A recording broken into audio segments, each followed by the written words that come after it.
Ay, ay, ay, ay, ay, ay, ay, yeah. Yeah, I tell my baby, let's take a break from being normal.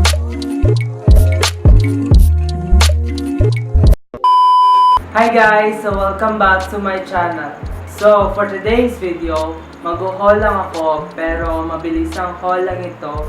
So for today's video, I will be showing to you my ukay-ukay favorite this month or mga last month. So without further ado, let's jump into the video. So before anything else, mabilisang haul lang ito kasi konti lang naman yung items na nandito. So yeah. So, first item na papakita ko sa inyo ay ito, Hamel. Hamel na color black at ang print lang niya ay ito at saka dito sa side. Ayan.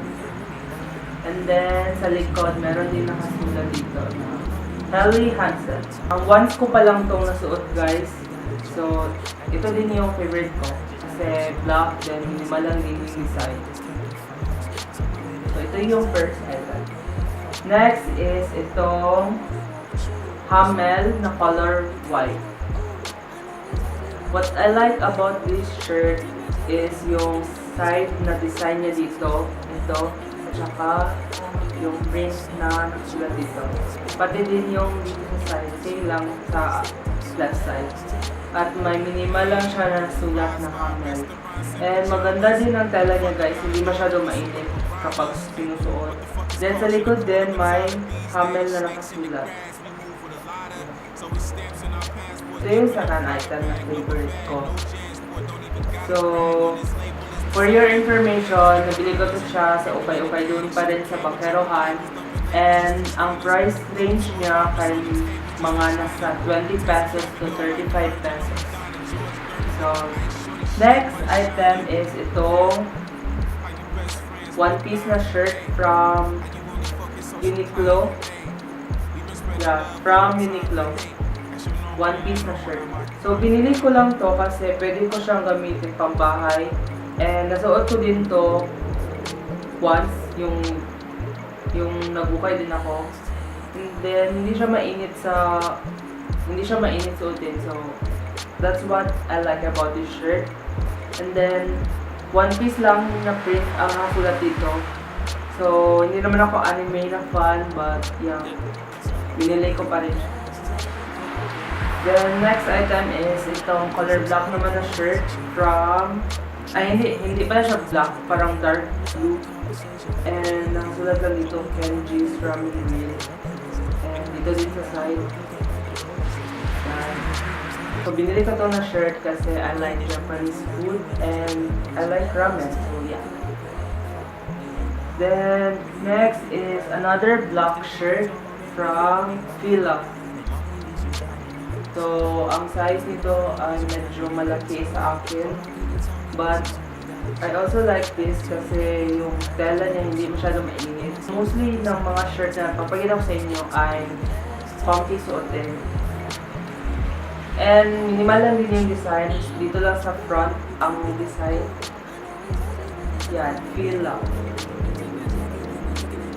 The next item is from Kappa. It's a Kappa shirt. I don't know if a shirt, but I think it is. Kasi yung tela niya medyo hindi cotton and nasuot ko to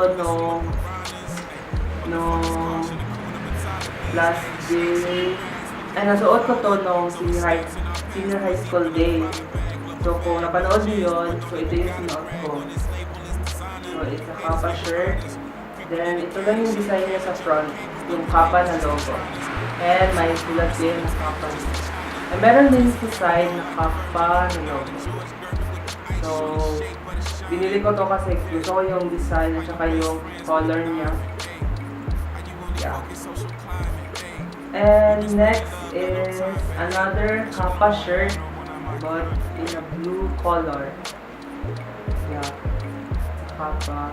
Then dito sa so, yeah, ang nakasulat lang dito ay yung logo niya at saka yung flag ng France. So, ito yung another Kappa shirt na nabili ko sa UKAY-UKAY.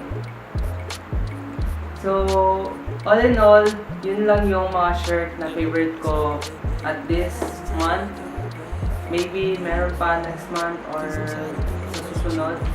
But yun lang naman yung mga favorite ko as of now. And meron din akong shorts na papakita sa inyo na galing din sa UKAY-UKAY na nabili ko.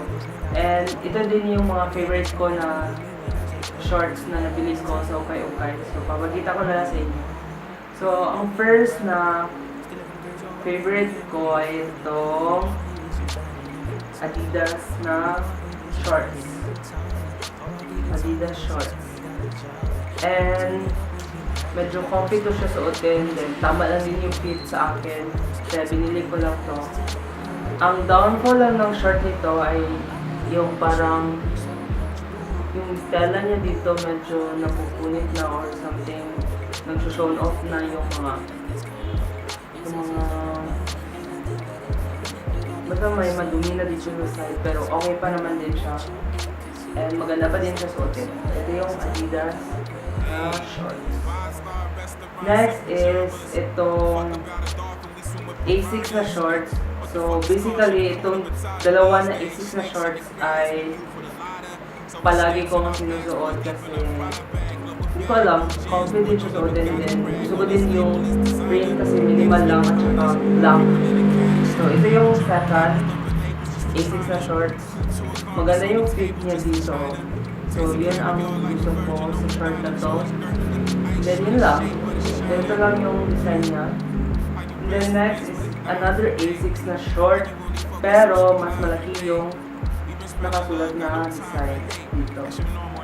So, I think yung mga friends ko or people around me na palagi kong nakakasama, alam nila na palagi ko tong sinusuot. Yeah. So, yun na yung mga UKAY-UKAY na favorite ko as of now. And I hope you enjoy this video kahit mabilis ang haul lang. And please like this video if you like this video and comment down below what do you guys want to see in my future video. And don't forget to turn on the notification bell so that you will be notified whenever I post a new video. So until then, see you on my next one. Bye!